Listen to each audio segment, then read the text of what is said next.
Hey there. Subscribe to my channel. And also press this bell icon. Good morning. देखिए, पिछले lecture में हम लोगों ने एक समान बाह्य वैद्युत क्षेत्र में रखे वैद्युत द्विध्रुव पर लगने वाले बलयुग्म के आघूर्ण के बारे में पढ़ लिया था।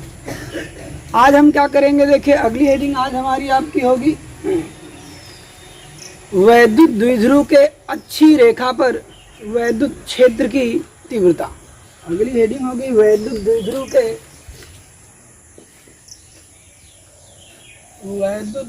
के अच्छी रेखा पर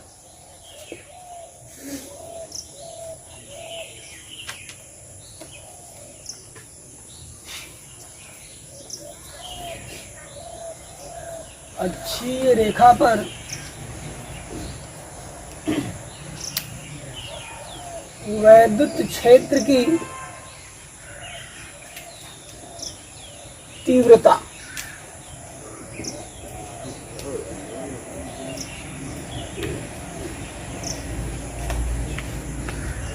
आप अंग्रेजी भी सुन लीजिए।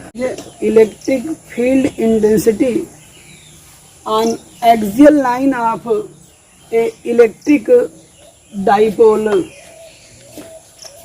तो देखें आप, वैद्युत द्विध्रुव पहले हम बना लेते हैं। आप इस हेडिंग में क्या लिखेंगे, देखें शुरू से आप कहेंगे कि मान लिया Subscribe to my channel. मान लिया And also AB press this bell icon. एक वैद्युत द्विध्रुव है। मान लिया AB एक वैद्युत द्विध्रुव है जो प्लस Q और माइनस Q आवेशों से मिलकर बना है और जिनके बीच की दूरी 2L है और यह एक ऐसे माध्यम में रखा है जिसका परावैद्युतांक K है। आगे कहेंगे, देखें वैद्युत द्विध्रुव के मध्य बिंदु C से R मीटर की दूरी पर अक्ष पर बिंदु P पर वैद्युत क्षेत्र की तीव्रता ज्ञात करनी है। फिर से एक बार समझ लीजिए। आप इस हेडिंग में क्या लिखेंगे, वैद्युत द्विध्रुव के अच्छी रेखा पर या अक्ष पर वैद्युत क्षेत्र की तीव्रता। इस हेडिंग में आप लिखेंगे कि मान लिया AB एक वैद्युत द्विध्रुव है जो प्लस Q और माइनस Q आवेशों से मिलकर बना है जिनके बीच की दूरी 2L है और यह एक ऐसे माध्यम में रखा हुआ है जिसका परावैद्युतांक K है। Hey there. अब आगे कहेंगे आप, वैद्युत द्विध्रुव के मध्य बिंदु C से R मीटर की दूरी पर अक्ष पर बिंदु P पर वैद्युत क्षेत्र की तीव्रता ज्ञात करनी है। तो देखिए करना क्या होगा, हमें सबसे पहले यह ज्ञात करना होगा कि प्लस Q आवेश के कारण बिंदु P पर तीव्रता। इसके बाद हम ज्ञात करेंगे माइनस Q आवेश के कारण बिंदु P पर तीव्रता। दोनों तीव्रता ज्ञात कर लेंगे। इसके बाद हम लोग परिणामी तीव्रता ज्ञात करेंगे। तो आप थोड़ा समझने का प्रयास करिए। वैद्युत क्षेत्र की तीव्रता की दिशा कहाँ होगी? अगर धनावेश के कारण किसी बिंदु पर आप वैद्युत क्षेत्र की तीव्रता ज्ञात कर रहे हैं तो वह उसकी दिशा धनावेश से बाहर की ओर होगी, दूर की ओर होगी। जैसे अब यहाँ पर A बिंदु पर प्लस Q कूलाम का आवेश रखा हुआ है तो इसके कारण जो बिंदु P पर तीव्रता की दिशा होगी वो बाहर की ओर होगी, इधर होगी। यानी कि हम इसको पहचान के लिए दे देते हैं E के कारण इसलिए E इसका नाम दे देते हैं, E1 E2 नहीं। और इसके बाद हम देखें माइनस Q आवेश के कारण बिंदु P पर तीव्रता ज्ञात करेंगे तो इसकी दिशा क्या होती है। देखें माइनस Q आवेश के कारण अगर किसी बिंदु पर आप वैद्युत क्षेत्र की तीव्रता ज्ञात करते हैं तो माइनस वाले आवेश की ही ओर होगी दिशा। तो यहाँ पर यह दिशा किसकी हो गई, माइनस के कारण हो गई। तो हम पहचान के लिए दे देते हैं EB।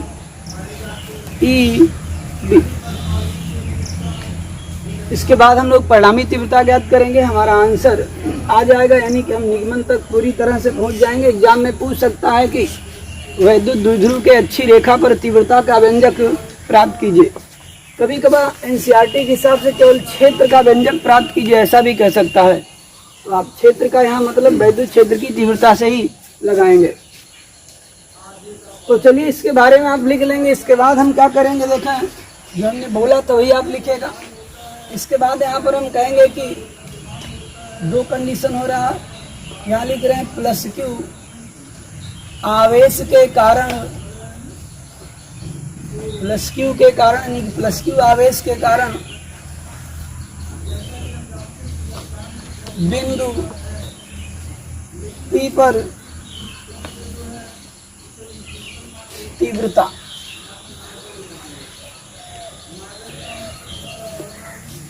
तो देखिए अगर किसी बिंदु आवेश के कारण किसी बिंदु पर उत्पन्न वैद्युत क्षेत्र की तीव्रता ज्ञात करते हैं तो इसके लिए आपको सूत्र बताया गया है, निगमन कराया गया है। तो उसी सूत्र से हम आगे बढ़ते हैं। तो हम देखें क्या लिखेंगे, इसके कारण तीव्रता हमारे पास होगी P पर ये देखा आप, ये इज इक्वल टू हो जाएगा 1/4 पाई एप्सिलॉन 0 इंटू के भी आप ले लीजिएगा।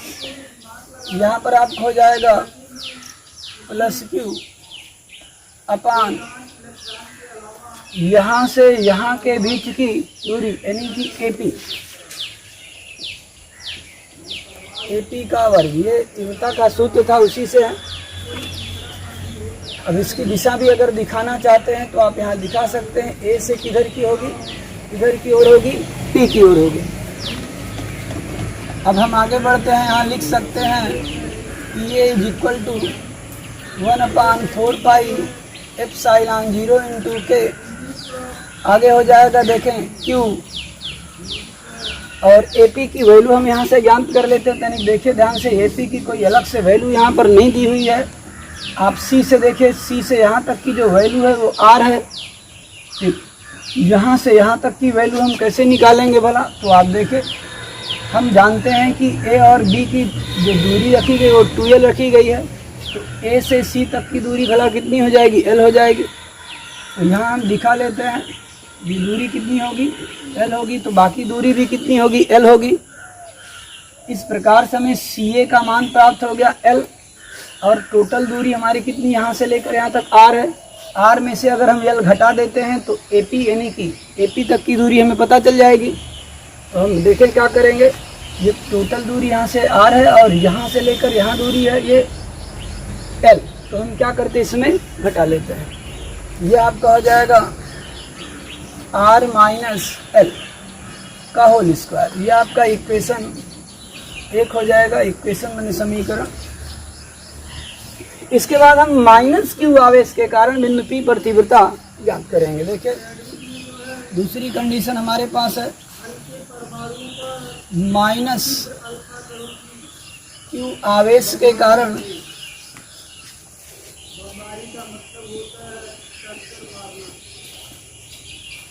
बिंदु P पर तीव्रता। तो देखिए माइनस Q आवेश के कारण बिंदु P पर तीव्रता ज्ञात करें आप, इसकी दिशा किधर होगी, माइनस आवेश की ही ओर होगी। तो यहाँ पर पहचान के लिए हमने EB रख दिया है, क्योंकि B पर ही आवेश रखा हुआ है, तो पहचान क्या हो गया, EB। तो ये देखिए EB बराबर क्या हो जाएगा, बिंदु आवेश के कारण किसी बिंदु पर उत्पन्न वैद्युत क्षेत्र की तीव्रता के ही सूत्र से ये लिखा जाएगा 1/4 पाई एप्सिलॉन 0 इंटू के Q अपान, यहाँ पर देखिए माइनस अगर लेते हैं तो परिणामी तीव्रता के लिए अलग सूत्र लगेगा, अगर नहीं लेते हैं तो सूत्र अलग लगेगा परिणामी तीव्रता के लिए। देखिए आप हम छोड़ देते हैं और अभी हम आपको नियम समझा देंगे। देखें अब यहाँ पर क्या हो जाएगा, BP स्क्वायर हो गया। दिशा भी अगर दिखाना चाहें तो आप दिखा सकते हैं। इसके कारण आप इस पर ज्ञात करें तो दिशा किधर हो जाएगी, इसी की ओर होगी। तो यहाँ से आप दिखा सकते हैं अंदर की ओर, तो BP की दिशा में, P से B की दिशा में। यहाँ हम लिख देते हैं P और यहाँ लिख देते हैं B। इससे आप समझ जाइएगा कि जो डायरेक्शन होगी वो क्या होगी, वैद्युत क्षेत्र की तीव्रता की, वो P से B की ओर होगी। और B इक्वल टू अब हम लिख सकते हैं 1/4πε0 इंटू के, और Q अपान, बहुत ध्यान से आप देखें, Q अपान क्या हो जाएगा, BP का वर्ग। BP यहाँ देखिए, B यहाँ है और P यहाँ है, यानी कि यहाँ के बीच की दूरी। तो यहाँ से देखें, C से P तक की दूरी आपको पता है R है, और B से C तक की दूरी L है। तो B से P तक की दूरी भला कैसे नहीं ज्ञात हो जाएगी, क्योंकि L ये और R ये बराबर आपका BP हो जाएगा। तो हम यहाँ लिख लेते हैं R प्लस L का होल स्क्वायर। अब ये हमारा समीकरण बन गया 2। अब हम क्या करेंगे, अतः लिखेंगे, अतः बिंदु P पर परिणामी तीव्रता, अतः बिंदु P पर परिणामी तीव्रता। तो बिंदु P पर परिणामी तीव्रता के लिए देखिए हम क्या करेंगे, सिस्टम क्या होता है ये समझ लीजिए। किसी भी बिंदु पर परिणामी तीव्रता ज्ञात करने के लिए अगर दोनों तीव्रताएं धनात्मक हैं तो घटा लिया जाता है ज़्यादा में से कम वाला, और अगर एक धनात्मक है और ऋणात्मक एक ऋणात्मक है तो क्या करेंगे, जोड़ लेंगे। ये नियम याद रखिएगा आप जब भी परिणामी तीव्रता ज्ञात करना होगा। अगर दोनों तीव्रता, जैसे हम यहाँ पर माइनस ले लिए होते तो एक आपका ये धनात्मक हो गया होता और ये वाला क्या होता, ऋणात्मक हो जाता। इस कंडीशन में आप परिणामी तीव्रता के लिए क्या करते, जोड़ लेते। और अगर दोनों धनात्मक है या दोनों ऋणात्मक है तो आप क्या करेंगे, घटाएंगे ज़्यादा वाले में से कम वाला। अब ज़्यादा कम कैसे पता चलेगा, देखें यही आवेश दोनों बराबर ही है और ये नज़दीक में है तो ज़्यादा कौन, बल्कि कौन क्षेत्र की तीव्रता लगाएगा, बल भी लगाएगा तो कौन ज़्यादा लगाएगा, जो नज़दीक होगा, यानी कि प्लस क्यू कूलाम आवेश के कारण यहाँ पर जो तीव्रता है वो क्या है, अधिकतम है। तो हम क्या करेंगे, यहाँ पर घटा लेंगे। और अगर आप यहाँ पर माइनस ले लेते हैं इसका मतलब क्या होगा, प्लस वाले में से ये वाला क्या हो जाएगा, घट जाएगा। तो चलिए माइनस अगर लेना चाहते हैं तो कोई दिक्कत नहीं। परिणामी तीव्रता अब क्या हो जाएगी, देखिए E इज इक्वल टू हो जाएगा EB प्लस माइनस हमने ले लिया, EB हो जाएगा प्लस E। अब हम क्या करेंगे, EB का मान देखिए यहाँ पर है और EA का मान है, ला करके क्या रखें, क्या करेंगे, यहाँ पर मान रख लेंगे। तो ध्यान देखिएगा, पहला हमारा EA है और दूसरा EB है, तो हम यहाँ लिख लेंगे तो अच्छा लगेगा। आप कहीं भी रख सकते हैं, कोई दिक्कत नहीं है। तो अब मिटा देते हैं, देखिए मान रखेंगे, हेडिंग डाल लीजिएगा।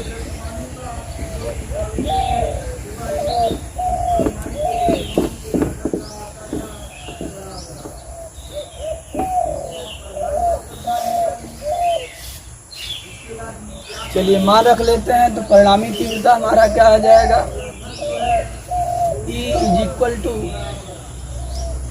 EA में देख लीजिए क्या दिया हुआ है, 1/4πε0 के इंटू हमारा था प्लस Q अपान R माइनस L का होल स्क्वायर। यहाँ प्लस है तो हाँ L माइनस रहा होगा, और ये आपका प्लस यहाँ पर है वो लग जाएगा, ये हो जाएगा 1/4πε0 इंटू के। आगे हमारा देखें माइनस Q अपान R प्लस L का होल स्क्वायर। अब इसमें से हम कॉमन कर लेते हैं, देखें क्या क्या कॉमन मिल जाएगा। अंश में देखिए Q कॉमन मिल जाएगा और हर में 4πε0 इंटू के मिल जाएगा। ये कॉमन कर लेते हैं, Q अपान 4πε0 इंटू के। अब इसके बाद देखिए हम कहाँ पहुँचेंगे, कॉमन ले लेते हैं तो क्या होता है आप जानते हैं, जो कॉमन ली जाती है राशि, जिन राशियों में से उस राशि को दोबारा नहीं लिखा जाएगा। ये हो जाएगा 1/R माइनस L का होल स्क्वायर बच रहा है। देखिए कॉमन ले लिए, लेकिन ये माइनस बचा हुआ, माइनस और प्लस का गुणा होगा, क्या हो जाएगा माइनस। ये हो जाएगा 1/r प्लस एल का होल स्क्वायर। ये ब्रैकेट बदल देते हैं, ये ब्रैकेट लगना चाहिए। अब देखिए आगे क्या होगा। ये आपका आ रहा है Q/4πε0 इंटू, इधर बहुत ध्यान से देखिए आप, ये एक भिन्न की तरह से दिख रहा है। जब ये भिन्न की तरह से दिख रहा है तो हमें इसे भिन्न की तरह से ही हल करना पड़ेगा।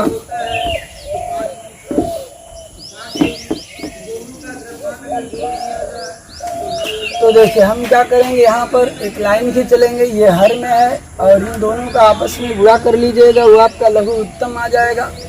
ये आपका हो गया r माइनस एल का whole square into r plus l का होल स्क्वायर।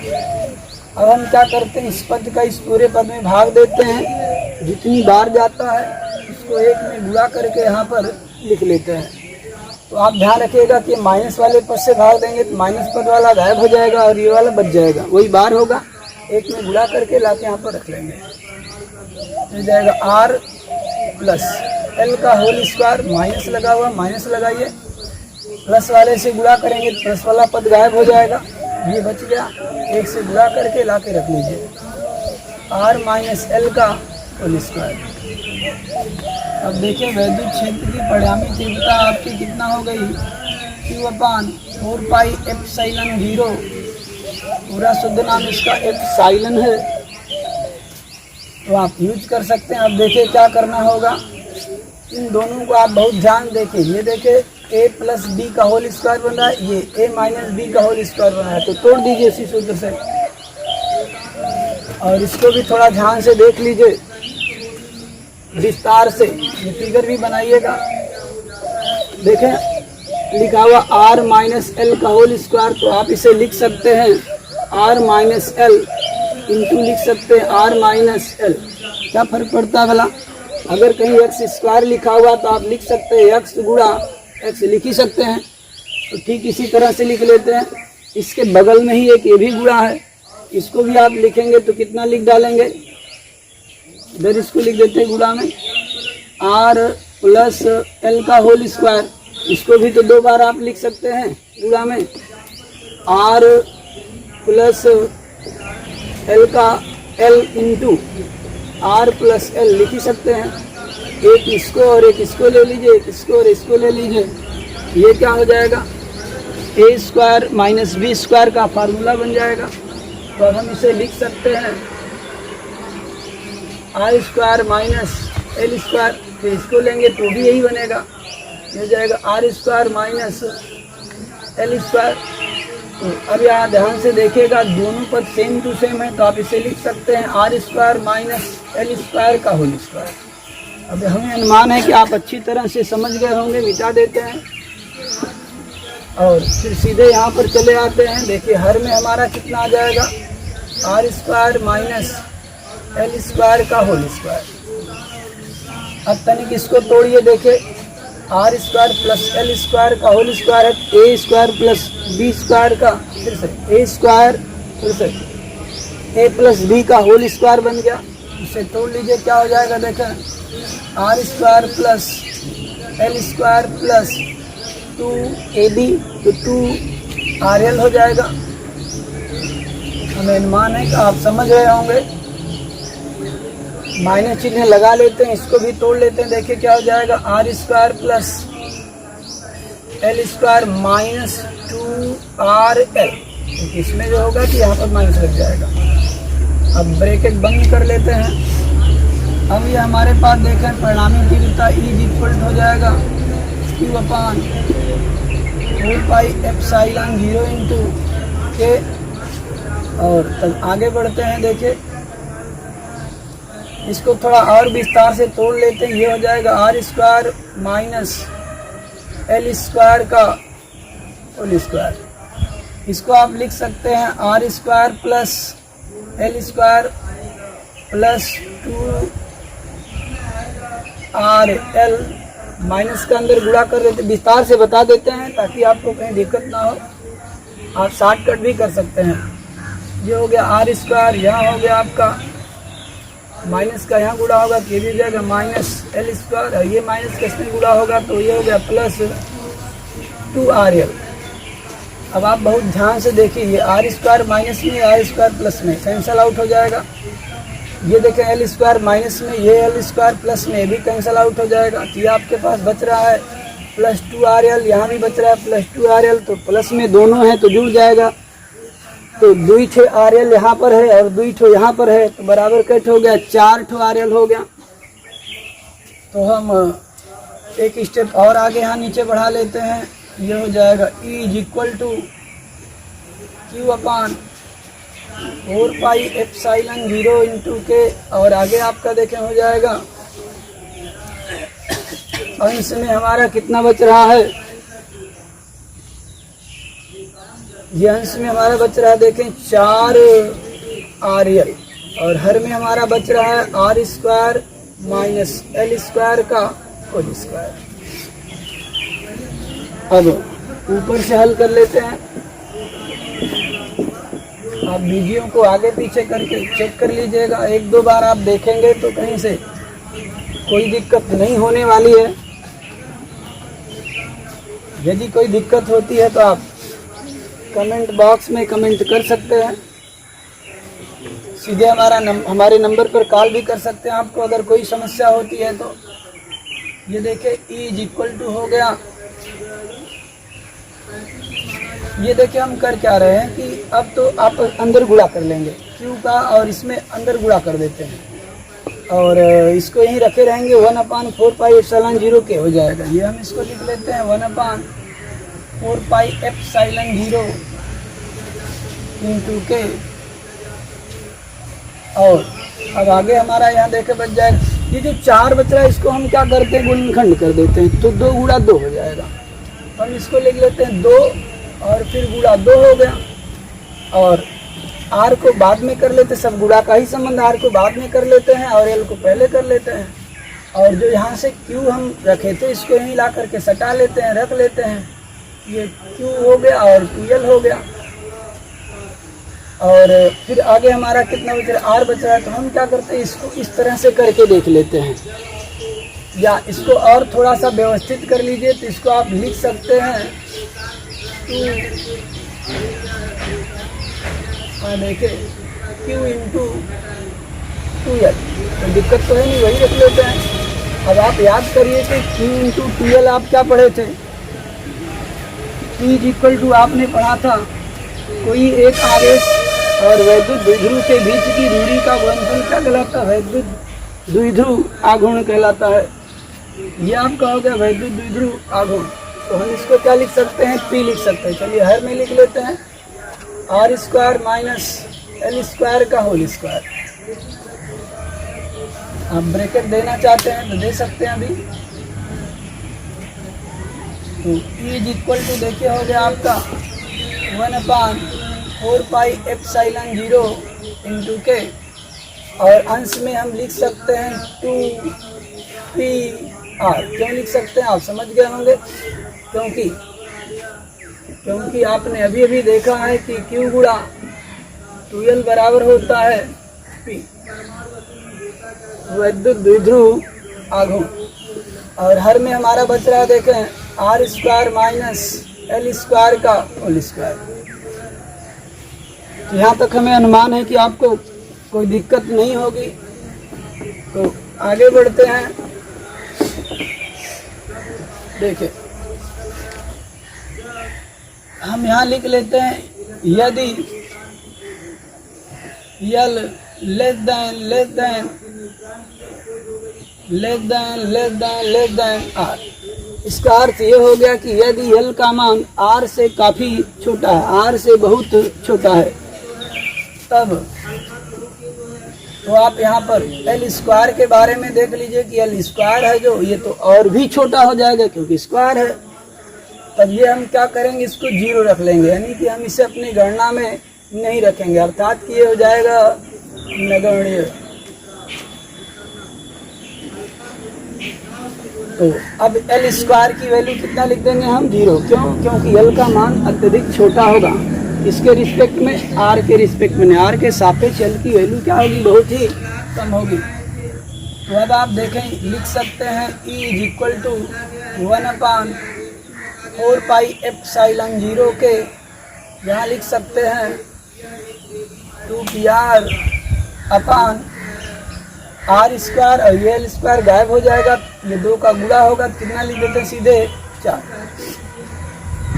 ये E इज इक्वल टू आपका आ गया 1/4 पाई एप्सिलॉन 0 के इंटू आ जाएगा, एक आर काट देते हैं यहाँ से, इसमें से एक आर गायब हो जाएगा, तो बचेगा आपका 2p/r³। ये आपका फार्मूला बन गया। E का मात्रक होता है न्यूटन प्रति कूलम। या और भी आप आगे बढ़ाना चाहते हैं तो लिख सकते हैं निर्वात अथवा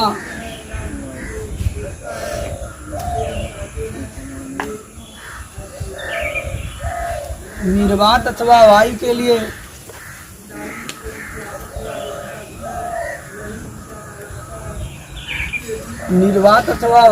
के की वैल्यू 1 होती है, तो 1 यहाँ पर रख देंगे, तो ये आपका आ जाएगा E is equal to 1/4 pi epsilon 0 into हो जाएगा 2p/r³। आप यहाँ तक भी पहुँच सकते हैं यदि निर्वात अथवा वायु में रखा हुआ माध्यम करके पूछेगा तब, अन्यथा आप यहीं पर छोड़ सकते हैं। ये आपका डेरिवेशन समाप्त है, यहीं पर आना था। कभी कभार निष्कर्ष पर आधारित भी क्वेश्चन पूछ देता है एग्जाम में, जब टिपिकल क्वेश्चन बनाता है। फिगर मिटाते हैं, आप ध्यान से देखिएगा, उसे भी लिख लीजिएगा। तो थोड़ा सा आप इससे निष्कर्ष भी समझ लीजिए। आप देख रहे हैं E is equal to 1/4 pi epsilon 0 आया, यहाँ पर 2p आया, यहाँ पर r³ आया। तो आप देखिए ध्यान से, इसका अर्थ यहाँ से हो जाएगा E प्रोपोर्शनल टू p। जो निष्कर्ष निकल रहा, पहला निष्कर्ष निकल रहा है कि E जो होगा वो वैद्युत द्विध्रुव आघूर्ण के क्या होगा? प्रोपोर्शनल होगा। इसका अर्थ होगा कि अगर वैद्युत द्विध्रुव आघूर्ण बढ़ता है तो E का मान भी क्या होगा? बढ़ेगा। यदि वैद्युत द्विध्रुव आघूर्ण घटता है, यानी कि छोटा है, तो E का मान भी क्या होगा? घटेगा। और दूसरा एक निष्कर्ष आप यहाँ देख लीजिएगा, r³ है, तो ये हो जाएगा आपका E प्रोपोर्शनल टू 1/r²। इसका अर्थ ये हो गया कि अगर r की वैल्यू आप बढ़ाते हैं तो E की वैल्यू क्यूब के हिसाब से घटेगी, और यदि r की वैल्यू आप घटाते हैं तो जो U की E की वैल्यू है वो क्यूब के हिसाब से बढ़ेगी। इतना निष्कर्ष आपके लिए पर्याप्त होगा। बस आज इतना ही, बाकी डेरिवेशन अगले दिन, जिसमें आप पढ़ेंगे वैद्युत द्विध्रुव के निरक्षी रेखा पर वैद्युत क्षेत्र की तीव्रता।